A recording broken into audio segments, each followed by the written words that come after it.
Okay, homework 3 is still due at the end of this week. Programming assignment 3 is out, and it's due on November 29th, which is a Friday. But you should take a look at it early. It's a little tricky. Okay, and we're talking about heaps. So as a warm-up, I just wanted to remind you that one way to look at what's going on with this is to look at how things are swapped in the tree as we perform heapify down. We're talking about build heap. This is the build heap function. And it performs heapify down at various spots in the heap. And it starts at the lowest spot where there's a possibility that the structure isn't currently a heap, and it fixes it. And the way it does that is by performing a swap here along this edge, and then it's created a new heap.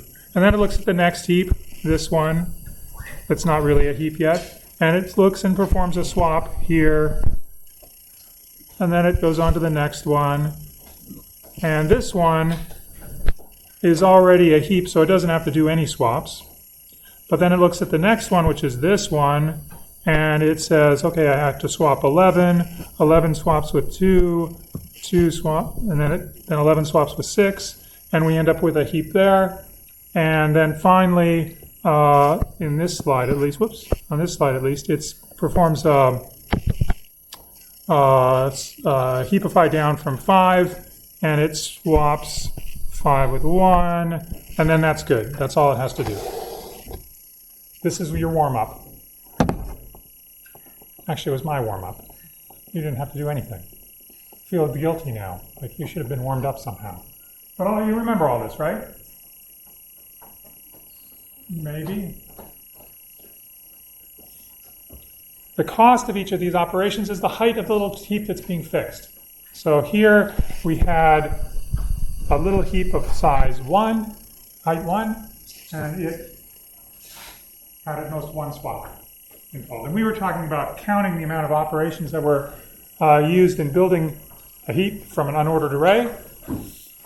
And I gave you 2 versions of that last time, and now this is the 3rd. But this one is going to be, I hope, easy. So this is the charging scheme. And I'm going to do exactly what I did on the previous slide, except I'm going to use the edges to pay for the operations. So think of each edge as having $1 on it, and the operations that the heapify down performs, we have to pay for those by using the dollars. And so I'm going to annotate the picture so that you can see where the cost is being paid for each of the operations.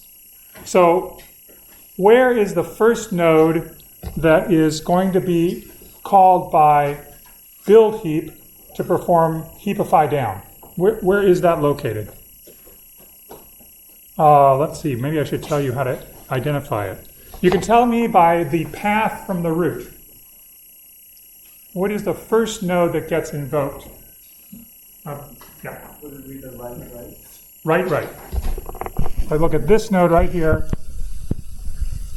we're trying to make that little thing into a subtree, into a heap, a legal heap. Okay, now I'll tell you how to do it. I'll tell you how to pay for it. So whatever happens, there's some sort of swap that might occur. I'm going to pay for that swap by using the edges on the leftmost path from the node down to a leaf that's free, that's open. So there, I paid for it with that $1. Now it could have been that the swap didn't go that way. It could have been the swap went the other way. I don't care. I'm just paying for it. Okay? So the picture is just telling you how to pay for it. Okay. Now, where do we go next? You can tell me by the path from the root. Right, left. So the next one is here. And guess how we're going to pay for the swap that might occur for this? We'll pay for it using, again, the leftmost free path down to a leaf. And so we do that for all of these, all of the calls to the near heaps that are down at the bottom, the ones that are of height 1. We pay for all of them using those dollars that I've scratched out in magenta. And now we need to go to a different color, like blue. Now how am I going to pay for the ones here? So the next node that needs to be, that we call heapify down on, is that node, the blue node. And how do I pay for this? I pay for it by, pay for the swaps that are occurring during heapify down. I pay for it by picking up dollars from the edges on the leftmost path to a leaf. Here is the leftmost path to the leaf. The leftmost free path, the one that hasn't been used yet, because I can't reuse the dollars. Okay, and then for this guy, I pay for that with the $2 that are on the leftmost path that's free down to the leaf. And now I've paid for the operations that are performed at the nodes that are on the build heap operation, the heapify down operations that are at the nodes at that level of the tree. And then finally, I think you're going to know what's going on here. I go to the final node, which is at the top, and I charge the operations for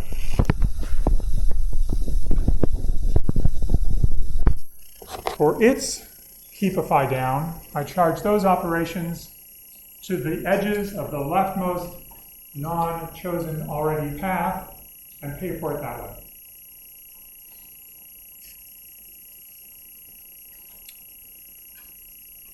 Why is it the case that there always is such a non-paid for, an unspent path from the node down to the leaf? What property is preserved in this process of payment that I'm working on bottom up? Oh, I already told you. It's on this slide right here.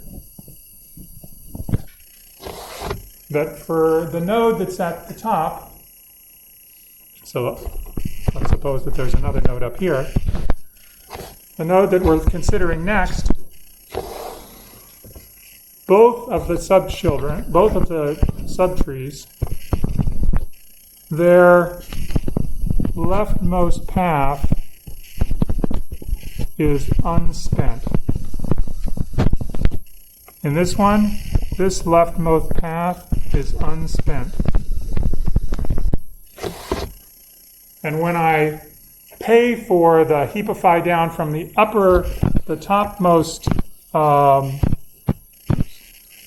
when I pay for the heapify down operation, oh, this is going to be bad.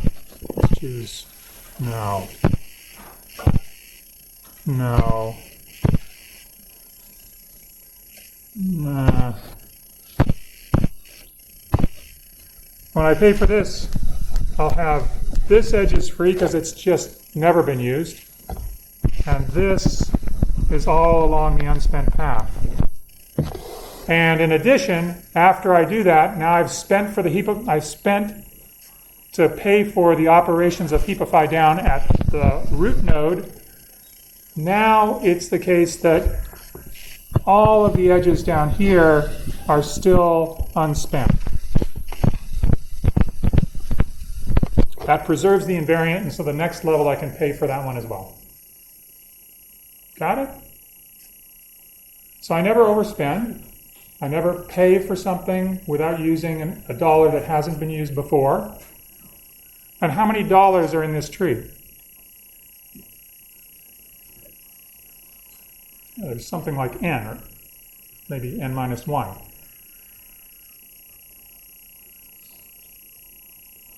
So this tells me that the running time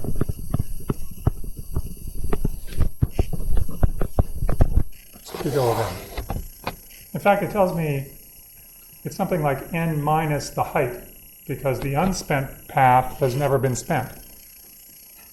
So it's something like n minus log n, if you wanted to be Okay, this is an accounting scheme that works because you understand the structure. The structure can be, features of that structure, like the edges, can be annotated with dollars, and those dollars will pay for the operations on that structure. And this is a common technique when analyzing more complicated data structures, to analyze their operations on more complicated data structures, and so it's good to see this now. Do you have any questions about this? Yep. Well, how did you get that the number of edges in this tree is the order edge? You tell me. How come you know the number of edges in this tree is order n? Well, anybody tell me. How do you know that the number of edges in a tree with n nodes is n, or n minus 1? Yeah. Every young root has one edge connection to its parent. Yeah, that's probably the simplest way to see it. If I want to account for every edge, all I have to do is say there's only one parent for every node in the tree except for the root, and that parent edge is paid for by that node, or is accounted for by that node. So it's going to be n minus 1. Yep. So we're going to show this on adoption, or was it variably like the level of the tree? Yeah, the height. Each level? No, height. Like the height of the tree. You say the following is true about trees of this height. Oh. And then you say, okay, I have to prove that it's true for trees of height h plus 1. Or h minus 1, whatever you like to do.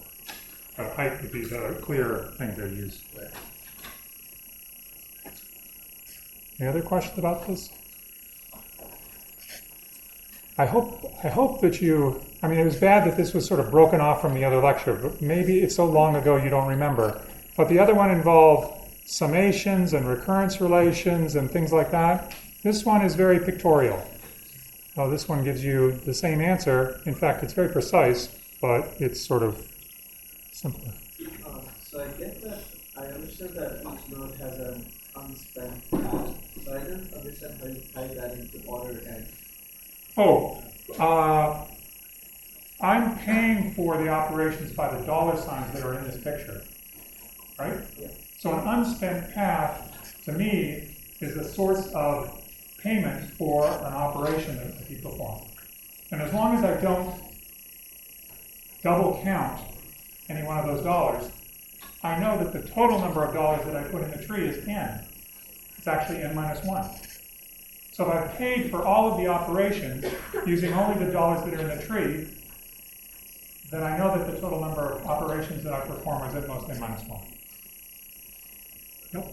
So the induction is the same, like every time you go up to the parent, there's always one right path that hasn't been spent because all the ones in the previous steps have been spent. It doesn't matter what's been spent. The inductive hypothesis would probably be something like, for trees of height h, after I perform all of the operations for building that tree of height h into a heap,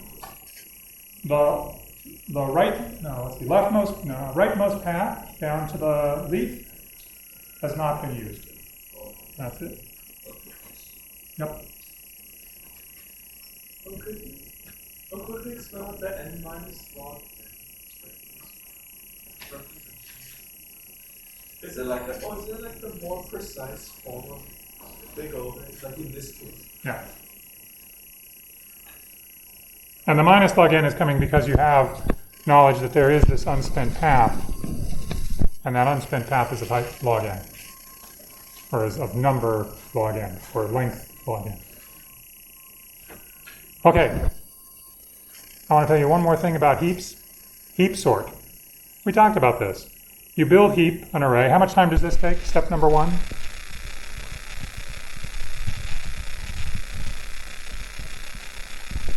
Literally 10 seconds ago.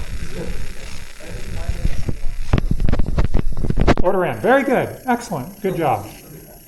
How much time did it take to perform remove min n times?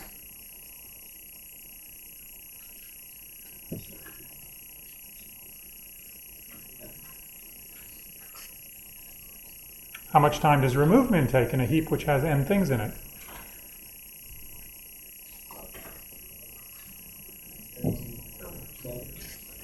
log n for one operation, so there are n of them, it's going to be at most n log n.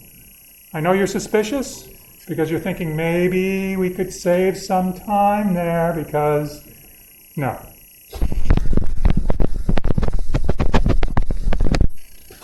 So the total time, the worst case time, is big O of n log n,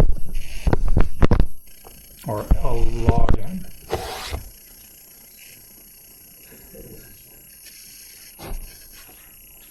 So what? We already have an n log n. What's the other n log n sorting algorithm that we know? Merge sort. Now, worst case, n log n. What's better about heap sort than merge sort? Care to conjecture? Why am I wasting a slide of your precious brain cells on learning heap sort when you already have an n log n sorting? Now, why would you want to use heap sort as opposed to merge sort? What's better about heap sort?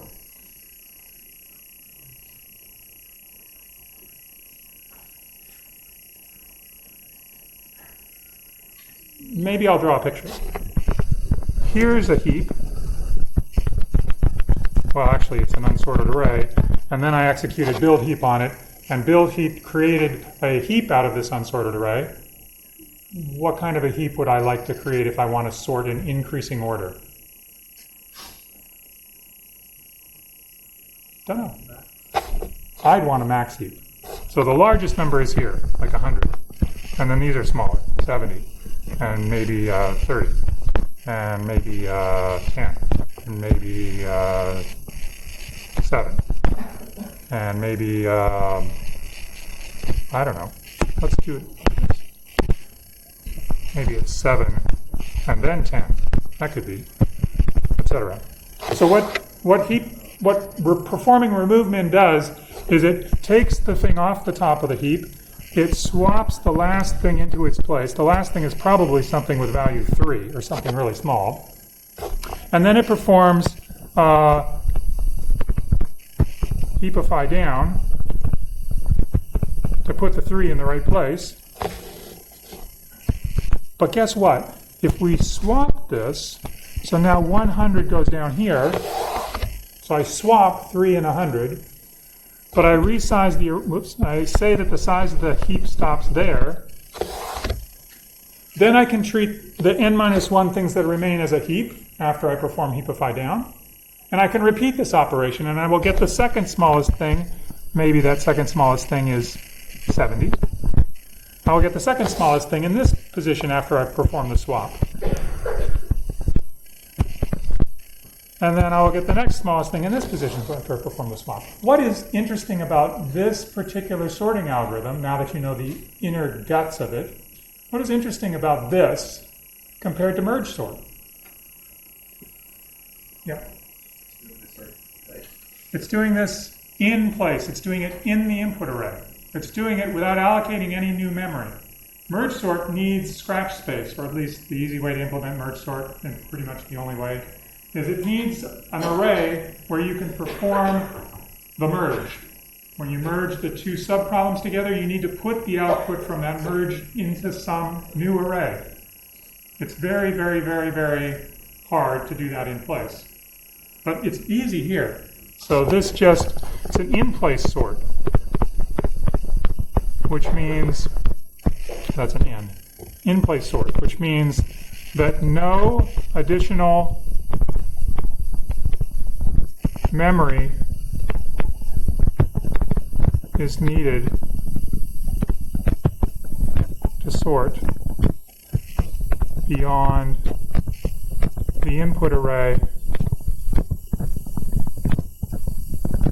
and some constant number of spots, some constant number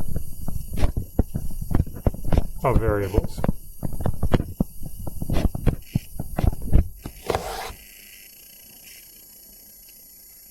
So it's an in-place sort. And that's useful when you don't want to use any extra memory and makes things faster sometimes if you have caching problems. So that's why we talk about heap sort. Yep. How does this sorting work? Because I thought like the smallest element was like at the top. Only in a mini heap. You can make a max heap. It's easy. Just switch everything around. Other ways, so then like how do you get like the minimum element? You swap it on the back. Well, what operations would you like to perform? Would you like to perform delete min or delete max? Delete. Okay. Then all I need to tell you is where the max is. And in the max heap, the max is at the root. So this 100 is the max. And I perform a delete max on that number, and I stuff it into the empty spot that's created by the swap that brought the 3 up to the top. Of course, 3 was swapped down, heapified down to its proper position. So we would get like the list in Increasing order. like decreasing order. You get 130. Oh, you mean at the input? This thing? Yeah, because you're removing that, you get like 130. Yeah, we get the heap that's the max heap. Yeah, so like this, when we store, we get a decreasing order. Correct. Okay. Done with heaps. We're moving on to something new. Disjoint set.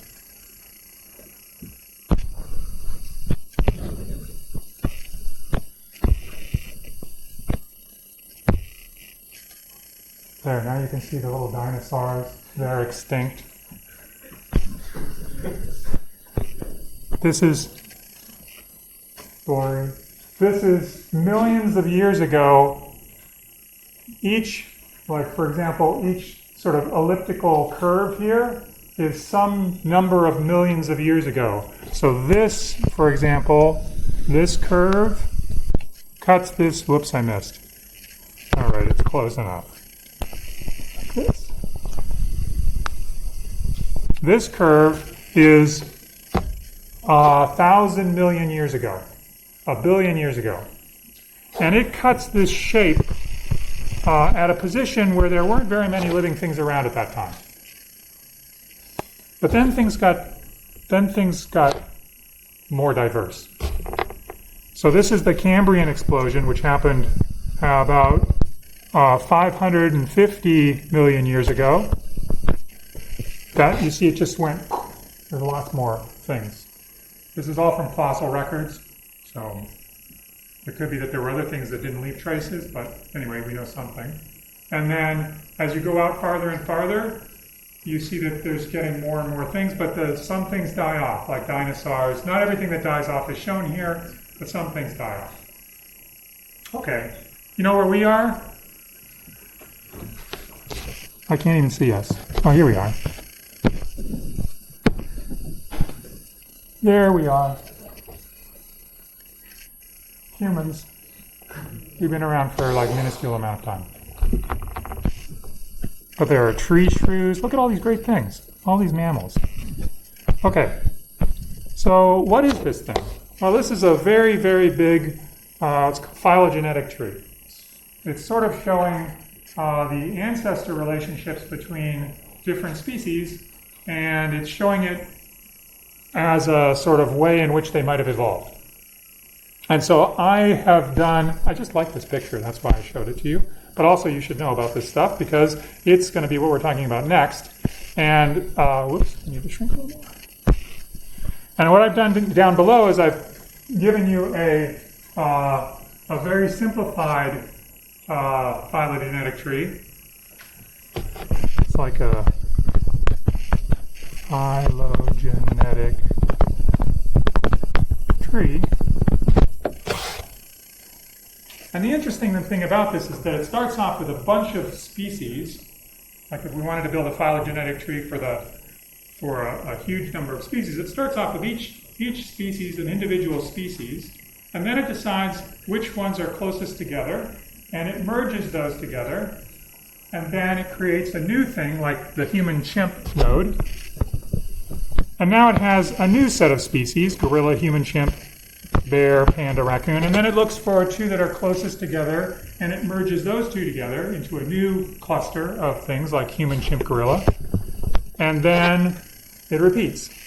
And this is one way in which biologists now classify species not by using kingdom, phylum, class, order, family, genus, species, but by building these sort of phylogenetic tree-like things to sort of understand connections between the species. Okay, that's great.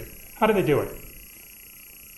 Well, they're starting off with a disjoint set of individual species. It's a disjoint set. There's one thing in each of the components of the set.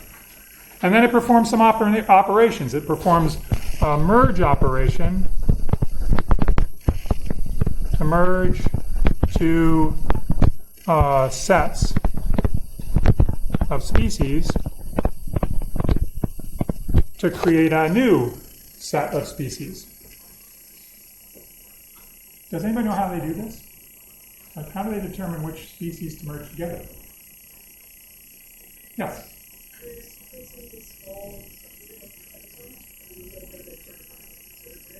Yeah.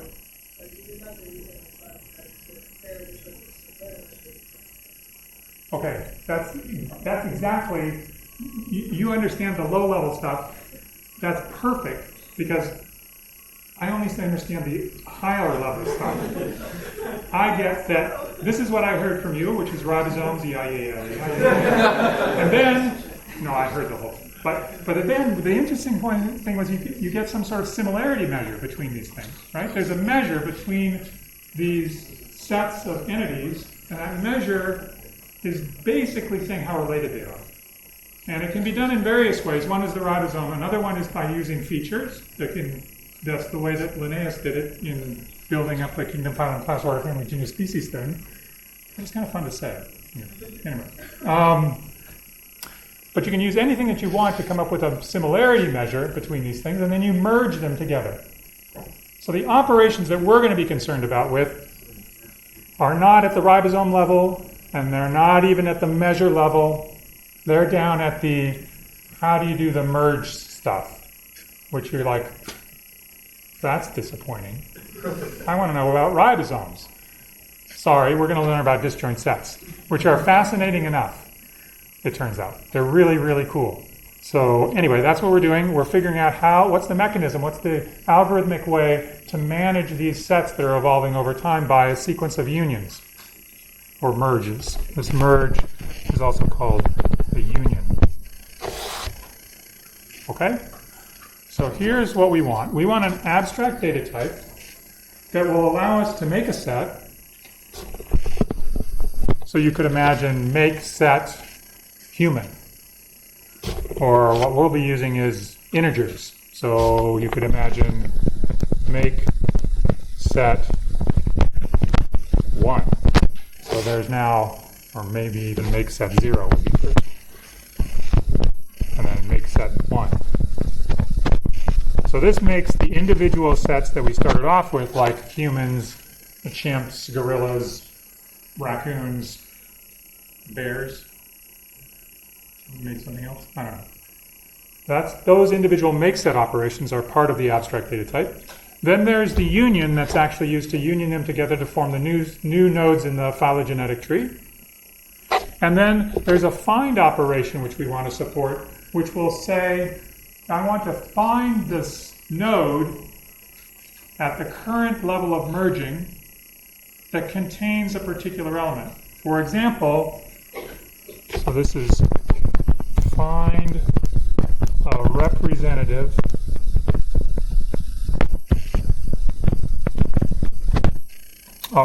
find a set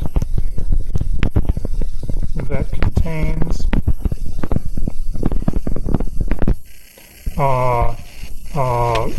item K and return its representative. Somehow we have to specify a set. So what we'll do is have a representative from that set be the thing that's returned from the set. So find is supposed to determine what set is the current thing in. Like, for example, if we looked at, can I back up or are you still writing? I'll have to back up. Like if we looked at 550 million years ago, we could say, what set are humans in? And 550 million years ago, we would get like, we might not even be around as a mammal yet, but we're maybe mostly related to some sort of a fish. And then it would say, the representative of this set is like some fish or some whatever. It could be humans. It could use that representative for that set, though that's kind of bold of us. Presumptuous. Okay, so those are the operations: union, find, and make set. And this is the question: how would you do this? What's an obvious representation for how you represent sets where you want to support these operations? Let's speculate.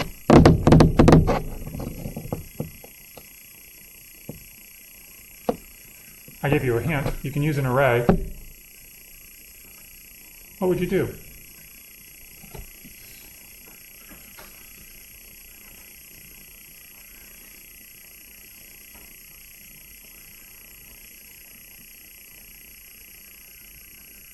What would be a good way of using this array to represent, for example, this set of 3 sets? So these are 3 sets.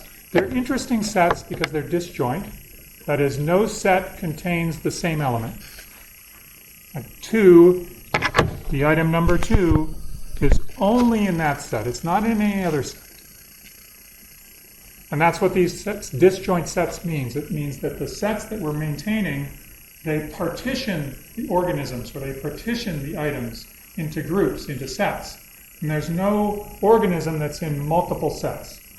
I mean, real life isn't like this maybe, but this, for disjoint sets, that's the way it is. Yeah? With them as they are, and then we can use the indexes to find different sets. Yeah, we can use these indexes as a way of getting information about those items. So these are the items, like chimps and humans and whatever. We're just giving them numbers because we know that we could write a hash function to do this if we wanted to. And then there's an index that we get for that item, and we use that index to look up what set it's in. This is the idea. This seems like a good idea. Let's see. So in this one, maybe the representative for the 0 set is 0. So there would be a 0 in all of the elements for the set 0, 1, 4 would be, that element would be 0. That sort of representative element would be 0. So those are the items, and these are the representatives, the set representatives. And that's one of the sets. And so now you could imagine, for example, what would we do with 2? Well, 2 is in, maybe we'll use 2 for that, just so that we don't get confused. And then what about for 3? Well, maybe we can use 3. Have 3 showing up in here. And so all of the elements, all of the items, know exactly who the representative is because it's filled in the array under their index. Does it make sense? It's like, is it okay? How much time does it take me to perform find? If I wanted to say, tell me what the representative of the set that contains item 5 is, how long would that take?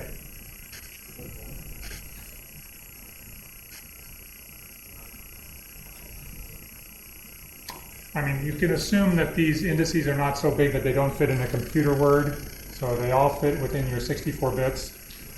And so how much time does it take? Constant, because we have random access. Yeah? What does it mean to have a representative element? Oh, it just means that there's somebody that will stand for the set. So it means that everybody that's in that set has the same representative. So it doesn't have to be something that's in the set, but usually it's kind of nice to do it that way because it makes sense. But it's just something that will tell you that they're in the same set when you want to know.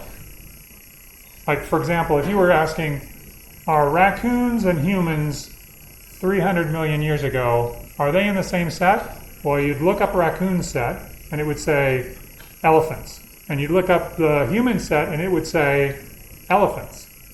And we would have both the same representation, so they would be both in the same set. Yeah, it's a great question. Yeah. Sorry, so if we add another set, like say a number that's pretty big, like 1 million, then doesn't that mean that we'll have to maintain an array with 1 million units? What would you do if somebody gave you a number 1 million and told you to put it into this set system? I wouldn't. You wouldn't? You just say no? Okay, well that's okay. That seems like a bad idea. Like there should be a way. Oh, so I have to make sure. If somebody gave you 1 million, what you would do is you'd hash it down to something that's within the size 8. That's what I would do.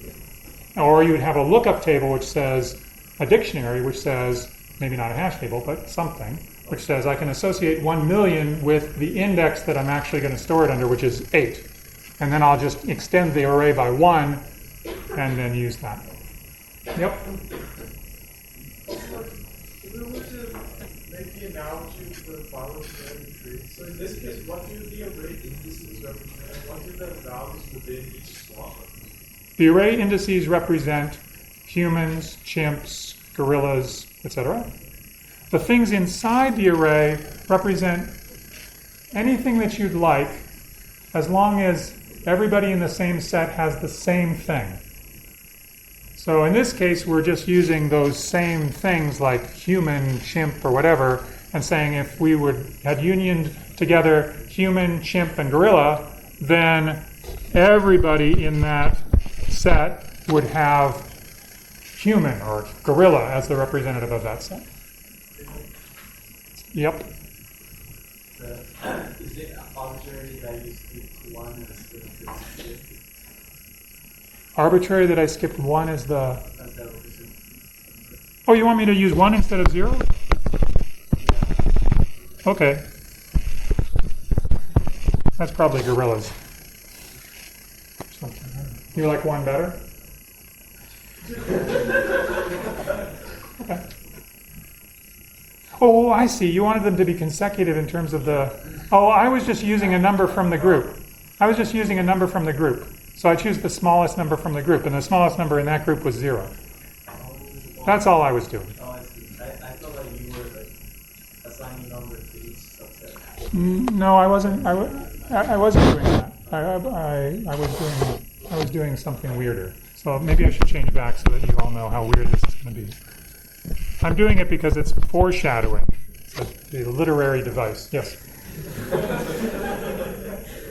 So like these disjoint sets represent like it's not like one level of like phylogenetic tree. Yeah, like cutting a phylogenetic tree at one spot where everything is there in that level, but it's all partitioned into different groups. So like wouldn't this like be like a dynamic set then because it's always changing, right? Yeah, we're going to be performing union operations on it. We haven't gotten there yet. We've just done find. And find, we found out, was order 1 time. How much does union take? If I want to union the gorilla set with the raccoon set, something like that, how much time does that take? If this has n things in it, if there's a set with n, if my total number of items is n, how much time does it take to perform union? In the worst case, for this representation.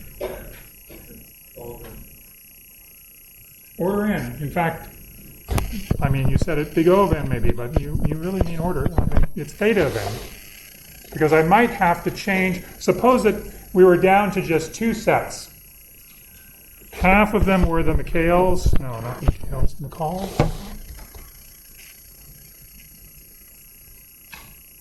Oh dear, now I'm blanking on Romeo and Juliet. That's bad. Okay, let's just call them the Hatfields and the McCoys. So half of them are the Hatfields and half of them are the McCoys. So there's some Hatfields and there's some McCoys. How much time does it take to do this? What if they're equally split between Hatfields and McCoys? How much time does it take to do this? Well, you have to change n over 2 representatives into something else. Because they all have to belong to the same set. And so we need to change worst case,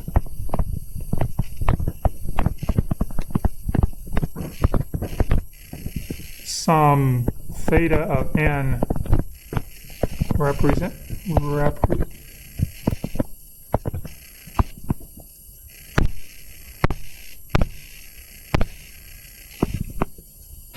okay, I give up. Representatives. We're going to change n over 2 or n representatives in order to make this into a set representation so that every person in the set, everything in the set, knows that its representative is the same. They're all part of the same thing. How many people think this is going to work? Just one? Two? Two. Yeah, you're right.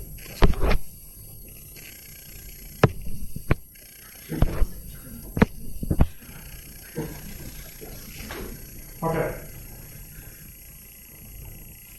So that's a little disappointing, don't you think? I mean, not this, but the fact that it's and sets. What would you do? What might you do instead for performing a union operation on these things? Yep. Some separate structure that is reported in the nature of the same. Ah, excellent. So a separate structure that records in M and H are the same. And then what happens when you later on merge the fact that they're the same with the fact that A, B, and C are the same? You just change that structure. Okay, but so what I'm trying to get at here is how do you make a distinction between the A, B, C, M, H merger and what we've been doing so far? I mean, this merging these two things, you know, I have one group which is the ABC group and one group that's the MH group. I have to merge them together, which means I somehow have to tell everybody in one group that they're now in another group. So, I mean, I like your suggestion. I'm just trying to get you to say a little bit more about how I'm going to make this work. So whatever records as an M&H is the same thing. Now says ABC and ABC. Okay. That's exactly what we're going to do. Does everybody see how to do that? What does this look like? Okay. At some point I had A, B, C, and I had M and H, and they were all individuals. They were all in separate sets. And then somebody said, M and H are the same set. That's like saying 0 and 1 are in the same set. What mechanism do I have in order to make it so that I know that M and H are the same thing? Well, that's what we're doing, is disjoint sets. Somehow this structure has got to do this. But what I want you to be thinking about is what's flexible about this structure, or what's inflexible about this structure that we kind of want to make flexible. It's this merging of sets. And so if you think about that merging as a process over time, it starts to look like a phylogenetic tree, right? We merge things together in a phylogenetic tree. And that's what we're going to do. We're going to keep track of these things by trees. So it's the same representation. At the bottom, it looks like this. But now, instead of being a representative, what's stored in the array is the parent that you would go to ask, who is my representative? So every one of the sets is represented as a tree. It's called an up tree because it all only has parent pointers in it. And the up tree will say, if you give me a number, there's another thing which tells you where to go. There's an array which is the where is my node array. Don't use that as the name of the array. It would be a bad name. But the where is my node array says that the node for the where is my where is my node for 0 would be a pointer that points to that guy. So where is my node for 4 would be a pointer that points to that guy.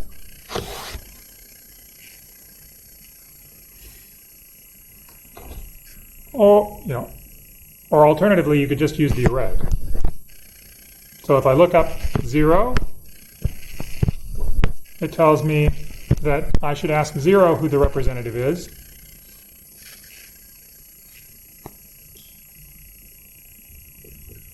Which means 0 is the representative. So every time the node has itself as a representative, every time there's a loop, that's the representative.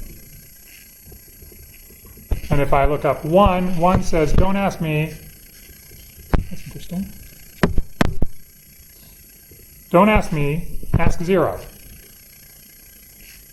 So 1 goes, okay, well, I don't know my representative, I'll ask 0 who my representative is. And 0 says, I don't know, I'll ask my parent. And its parent is 0 itself, and so then it says, oh, I must be the representative. I'm representative 0.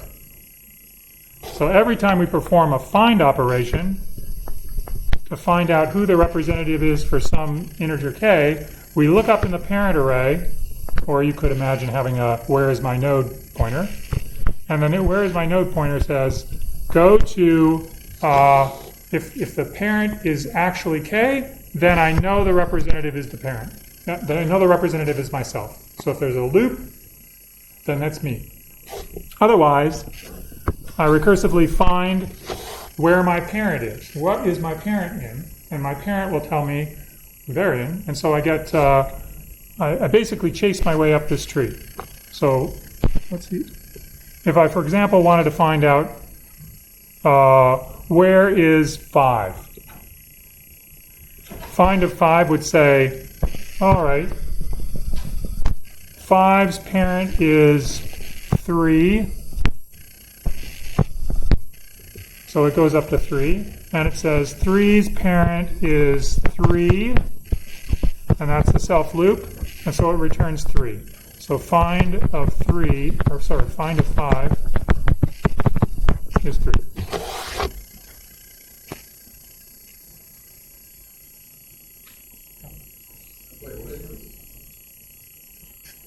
Where is my node? Well, that was like a slide thing that I thought might be interesting. I mean, that's not critical. If you don't understand the find, maybe I should just erase it. But it was sort of like how you would normally get into these structures is by where is the node. But you can also do it by just having an array, which says, I mean, this is the where is my node array, essentially. Isn't that like where is the pointer? Yeah. So this is like a pointer to this structure. But what we really want is just to start at the structure and go up. And so we can represent that as just this parent array. Are you worried about where is my node? I think I should erase where is my node. Except that I can't erase. It's now impossible to erase.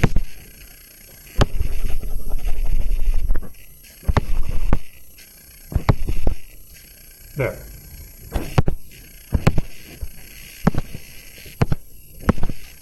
Yeah. So the whole point of this operation is for you to insert a k and then to see which set k belongs to, right? Like which set in the index of S k belongs to. No, there's two operations. One is union and one is find. And then there's make set. But just think of make set as being that's something that made a bunch of sets. And now I want to be able to perform union to bring them together into groups that are disjoint. And then I want to be able to find a particular item's set. So what is the representative of the set that it is in? So it's union and find that are really the things that I'm worried about. Yeah. So I was wondering, for the set 0, 1, 4, so is 0 the representative inside that set? Or is Yeah. So then when you say 4's parent is 1. Right. So is 1 the representative of 4? No, one is the parent. 1 is the parent. Yeah. You have to do it again. Yeah. So no longer is it the case that find operates in constant time. Okay. You've paid a price for this. Yep. Is there a reason why things like say 0, 1, 4 started Yes, variety. Just for the example. So why did you ever do 0 and 4 then multiply it? Why would I ever do 0, 1, 4 that way? I don't know, maybe I was forced to. Or maybe I wasn't doing something smart. So we're talking about the smart things that you should do next time. The smart things are like union by height and union by size. So you always stick the tallest node as the parent of the smaller, so you don't increase height, and weight is the same deal.